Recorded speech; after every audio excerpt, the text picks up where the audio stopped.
Syedaralun, lapangan Hirak merupakan lapangan upacara utama di kota Lok Semawe.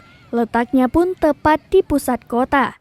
Dulunya, sebelum pandemi COVID-19, pada sore hingga malam harinya di lapangan Hirak dipenuhi dengan berbagai aneka permainan anak-anak, sehingga selalu ramai dikunjungi oleh warga. Di samping itu juga pada sore harinya ada sejumlah aktivitas olahraga seperti karate, anak-anak bermain bola, sesekali terlihat para pelajar latihan drum band. Namun, saat pandemi COVID-19, kondisi lapangan Hirak langsung berbeda.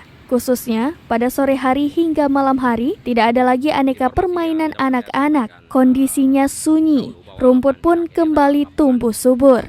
Seiring COVID-19 melandai, aktivitas masyarakat berangsur normal.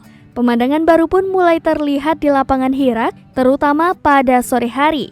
Sangat ramai masyarakat nongkrong di lapangan Hirak. Ada orang tua yang membawa anak-anaknya, ada sekelompok remaja, ada juga sekelompok ibu-ibu. Mereka duduk di atas rumput yang telah tumbuh subur. Sedangkan kondisi terbaru ini mulai terlihat dalam 2 bulan terakhir. Dari hari ke hari jumlah masyarakat yang bersantai di lapangan Hirak semakin ramai. Makanya, bila Anda berkunjung ke kota Lok Semawe, silakan bersantai di lapangan Hirak pada sore harinya. Dari Lok Semawe, Saiful Bahri, Serambi On TV.